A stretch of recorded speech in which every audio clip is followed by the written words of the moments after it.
So, oh wait, you're videoing? You gotta ask me the question, brother. Marshall, would you explain the genealogy of Argie the Argonaut? I'm gonna be real. In a funny voice. In a funny voice. This one's gonna be really hard to do on helium. But we're going to have to go back.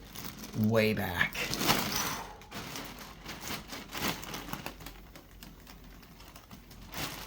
Dawn of the school. Many eons ago, there was a vote to decide who the mascot would be. Now, for the longest time, many different mascots were proposed, from a seagull to the Nautilus, to others like that. But one stood above them all. Due to the works of a patriotic student whose name is now lost to time, the Argonauts were selected, the faceless embodiment of all the incredible strength and diversity of our students.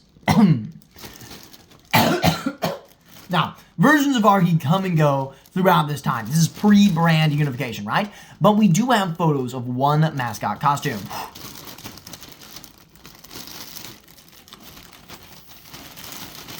This version of Argie is often referred to, on the Discord at least, as Jason, and he was a little bit horrific. This is still the time period in which we have the full face visible, and man, he is a beauty. In a horrible way.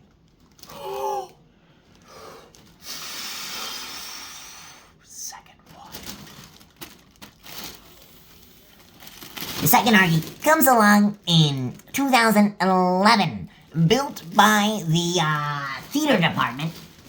This Argie still has a Caucasian skin tone, and infamously enough, no one knows what happened to it. You see, after a year of operation, it disappeared.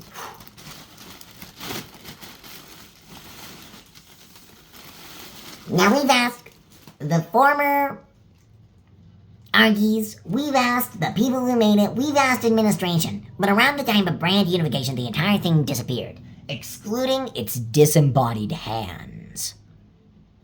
Food for thought, right? Now, around 2012, the athletics department, the Argo athletic department, did some of the best work they ever did on the mascot, and also committed some of the greatest crimes against humanity you'll ever witness. You see,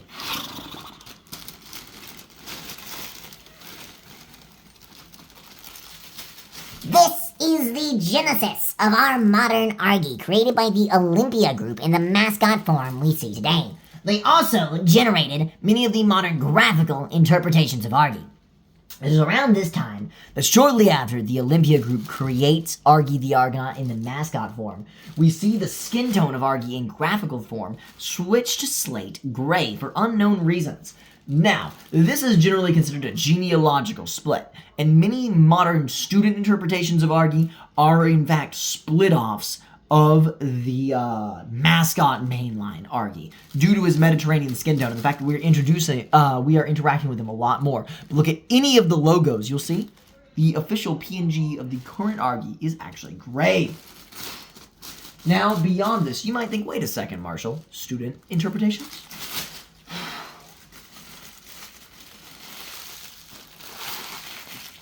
Out of helium, so we're gonna have to work fast. You have Tokyo Dachi Argie, he little. You have many other Argies, but all the ones except for that one are strictly disallowed. You see, no matter how much you love Argie, if you are a club, the Argo Athletic Club will inevitably bully you out of using him if you try. It's despotic. It's unlike anything we have at other colleges. And that's why I think it needs to change. Now, remember I mentioned earlier the SGA can either acknowledge things effectively or they can mess with their own proceedings at the end of the day, aside budget stuff. Well, we could, theoretically, just put out an open petition with our well-researched points to argue that Argie should be the students again. And I think that's worth looking into, you know? I wish I still had more healing. I can get another one if you want me to elaborate. Like, you want... That's very insightful, Marshall. Oh, thank you.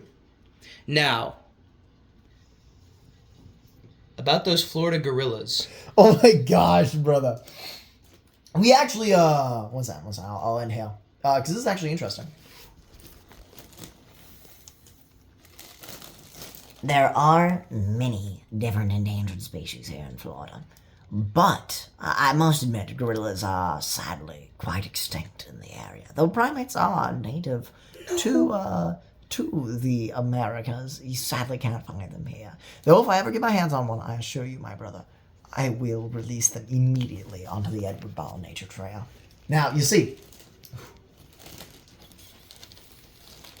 Did I tell you about the green fee stuff yet? No. No? Oh, wow. So just earlier, I helped, along with the C's and the Budget Allocations Committee, allocate roughly $300,000 worth of green fee money. You see, UWF is one of 3 colleges, right? 3 colleges that aren't lame. Yes, see. For every semester you're taking here, you are putting a tiny little bit of money towards what we call the green fee. This sets aside money for us to make a campus beautiful. So that way it isn't like UCF bozos with their concrete jungle. No, we keep things beautiful here. Those trails you love, that's what's behind it. Now, you see, many different organizations, that includes you, my friends, can submit applications for funding through green... Oh, Lord, you probably see my giant-ass forehead right now, huh? It's not that bad. There are worse. The Kimber still exists, so I'm second place. Now, you see, you, my friends, can actually submit applications for funding. In fact, something interesting, they're going to be renovating over by the community gardens because the tea trees on campus, as part of the Edible Campus Initiative, have recently come into maturity. And I really advise going over and making yourself some tea, because it has been informed that the Argo tea actually does impart unfathomable powers upon all those who drink of it. So really, if you're needing motivation or to commune directly with Argie, I deeply advise putting ping pong balls over your eyes, getting headphones with white noise, and drinking some of that stuff, brother. Just give it about 30 minutes. You'll start gaining arcane wisdom. It'll happen, I swear. One last question, Marshall. I got like 1 lung left. When you get on Lethal Company with the boys? Lethal Company, I'll try. Fortnite, probably never. I'm sorry.